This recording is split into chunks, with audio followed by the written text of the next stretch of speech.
person wants to start a business in Jamaica, they have a number of options.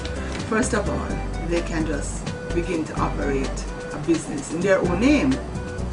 Or if they have another name that they want to do, which is not their own name, they can register a business name.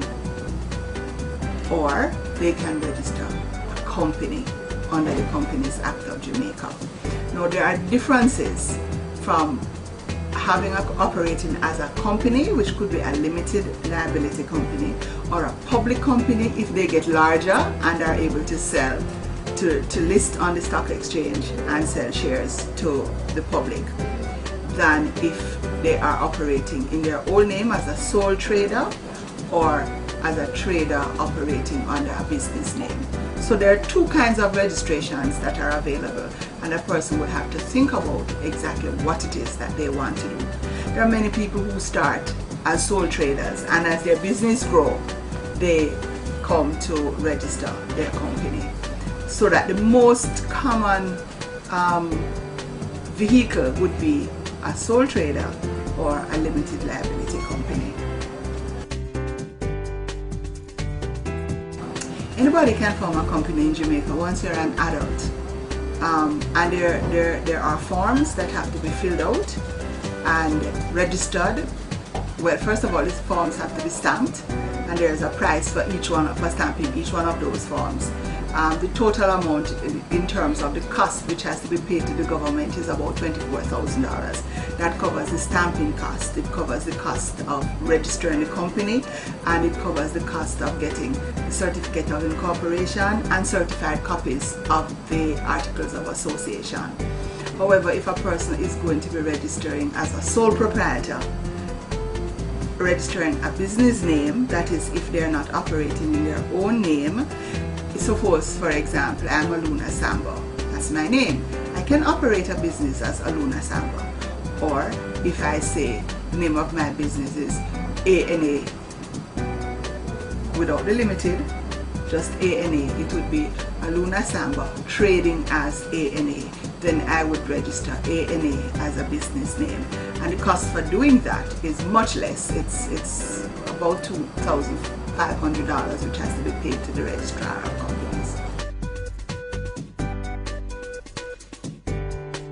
It depends on how large an operation you are going to have. If you're just simply starting and you're just trading, you could start, if you're not using your name, start by registering a business name.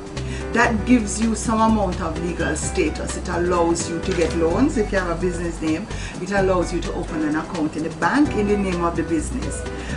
If you are going to be operating in a more complicated manner, let us say, than just you alone in the business, it would be a very good idea to register as a limited liability company, because a limited liability company has its own legal person, is its own legal person, and therefore the responsibilities of the company would be separate and defined apart from the responsibility of the individual who owns the company. When a person is going when the lawyer is going to draft the articles of association, the lawyer will have to draft a clause which says what is the business that the company is going to be involved in, what are the services that they're going to be offered, what are the goods, that they're going to be offered. There's a special section of the articles that says the company will be involved in the business of, and then you try to be as general as you can be, because you don't want to limit the powers of the company. For example, the forms are already set, and you can choose to use the forms that are there, or you can choose not to use them and to draft different forms. But there is one thing which the lawyer will have to draft, is what is the purpose of the business. If you are registering an NGO, and for example later down you're going to want to apply to get tax exemption, or you want to apply to remove the word limited from the name of the company, then you would have had to have drafted the clauses in such a way that when you make the application to the minister, that he will see what the purpose is, and that, for example, all the profits are being plowed back into the business rather than going into the contributors' pockets. Well, first of all, one has to check with the Office of the Registrar of Companies to see if that name would be available, meaning that somebody else hasn't registered using that name, whether it is a business name or whether it is the name of a company. If you are tied to that name and you're not quite ready to register, you can pay a fee to hold the name for you for a period of time, so that one should consider the name. Remember, your name of your company is going to be almost like the face of your company. That is what people will remember. They're not going to be interested in who are the persons whose name are the contributors to the company. So the name is important, and you need to check. If the name is already is too close to a name that exists and would cause confusion in the minds of the public, the registrar would not accept the registration of that name. A foreign national can in fact contribute to the registration of a company in Jamaica. When you are registering a company in Jamaica, if you have a local address, which is your normal address, you have to provide to the registrar the names, occupations, address, TRN number of the persons who are the contributors. And if you're not a Jamaican national and you use a foreign address, you can still be registered, but as part of the company, but of course you won't have a TRN. It is a very smooth and quick process depending on whether or not the documents are properly completed and executed. It could take no more than 2 weeks, but if there are errors on the documents and they have to be returned for those errors to be fixed, it could take a longer time.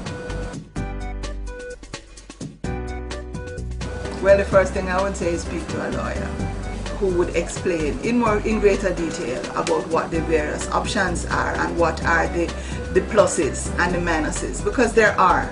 You know, if you are a sole trader, then you're operating in your own name and all of the business operation becomes a charge upon you personally, so that your liability for tax, your liability in case your business goes into bankruptcy, a person who you owe, for example, can claim anything you have which is not a part of the business. However, if you are operating as a limited liability company, then you are also liable for tax, but the company would be liable separate and apart from you, the owner. It also, if there is a situation where your company runs into problems and you have creditors who are seeking to reclaim what is owed to them, they can't go behind the veil of incorporation, meaning they can't come and take the things that are owned by you personally and not by the company. So, you know, you would need to get advice as to what is the best route to take in terms of how you set up and how you organize your business. Of course, after your business has been registered with the Registrar of Companies, whether it is as a limited liability company or whether it is a sole trader or you've registered a business name, you then have to make the other registrations with the Income Tax Department, with the NIS, with the Housing Trust and so on, if you are going to have employees or even for yourself.